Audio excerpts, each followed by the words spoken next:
Welcome, everyone. Good afternoon. Thank you so much for coming. My name is Aaron Dworkin, and I'm the Executive Vice President for the National Network. I support all our cities across the country, and I'm just new to D.C. and opening up our D.C. office. We hope to have a D.C. chapter running programs in schools soon.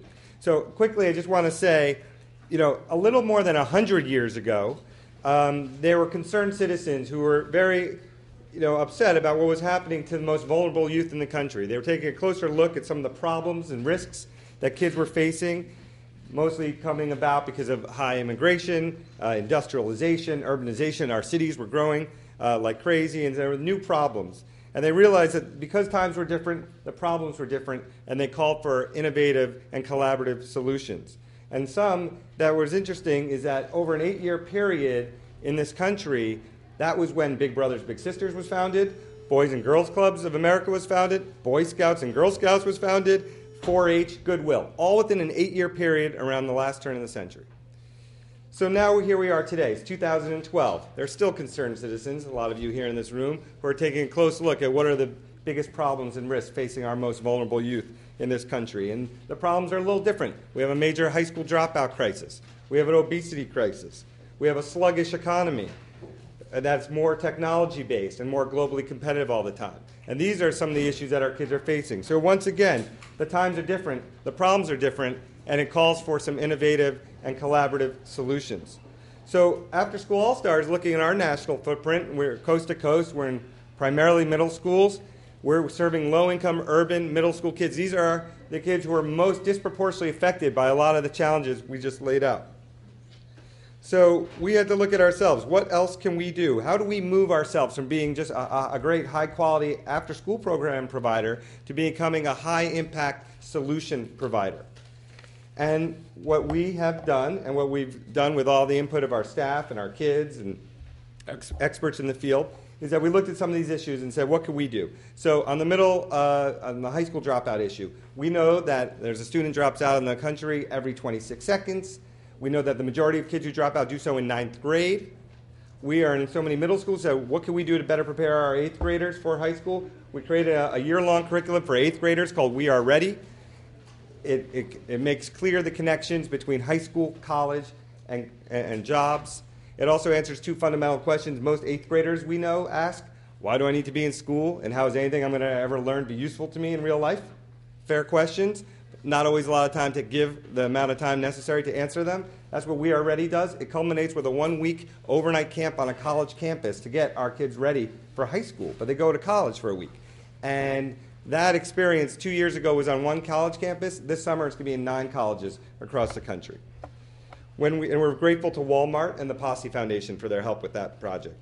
When we look at the obesity issue, and we know from the data that says that 1/3 of America's youth are obese or overweight by 3rd grade, and we know that if you're an inner city kid, you have less access to healthy food, you don't have safe fields or parks, less equipment, less trained coaches, a lot less opportunities to be physically active.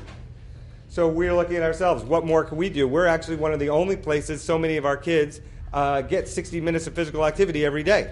Gym's been cut from many schools, but if you come to After School All-Stars, you get a chance to be physically active. So we created our Sports as a Hook program, which is a new national curriculum, not reinventing the wheel, but partnering with a lot of experts and coming up with our own curriculum when necessary, focusing on nutrition, promoting activity, engaging girls, promoting activity for kids who aren't necessarily great at sports, because that's a population we all want to reach, and also using the outdoors as a great opportunity to get kids to be physically active, especially for urban kids, don't get a chance to go hiking and whatnot. That's all under our Sports as a Hook rubric, and we're very grateful to Fox Sports Networks and partners like Special Olympics for making that program possible. When we look more closely at our economy, and you know the data around our unemployment rates, and you know about mortgage foreclosures and credit card defaults, and a lot of challenges out there, and a lot of fewer jobs, but we know that there are 4 million jobs in this country that are not being filled because we don't have students with the right skills that match up for it. So we said, what more can we do, and how do we prepare our students? So we have a curriculum called CEO. That stands for Career Exploration Opportunities. And that deals with financial literacy, it deals with entrepreneurship, it deals with workplace skills. I see there are a few interns in here. You're getting good practice on how to carry yourselves. It's like, how do you get that professional skill so you can even get the internship, so you can get the job? And then how do you meet role models who could show you what options you have. So we always say when a kid gets asked, what do you want to be when you grow up? Well, sometimes they don't really know what their choices are. So how are they going to learn? And after School All-Stars, they get to meet a lot of business leaders on a regular basis who are going to introduce them to a lot of different opportunities and jobs they didn't even know existed or maybe weren't possible for themselves. And finally, about giving back to ourselves. We all know that none of us are going to fix problems in communities we don't live in. And it's really important that we empower our students to not say you're going to be the leaders of tomorrow. You're the leaders right now.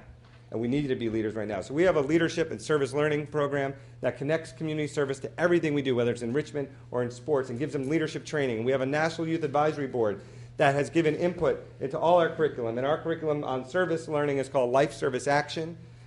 We have this National Youth Advisory Board. We have local youth advisory boards. And we're taking a big lead working with groups like Youth Service America, leading Global Youth Service Day projects, Martin Luther King Day, and really stepping up to find solutions to local problems that they could be the leaders on. So when you think about where we were 100 years ago, and you think about where we are today, this country has always done well taking care of its future by investing in its most vulnerable youth today. To hear how that magic happens in our organization at the ground level, we're going to hear from students and staff who do it each day.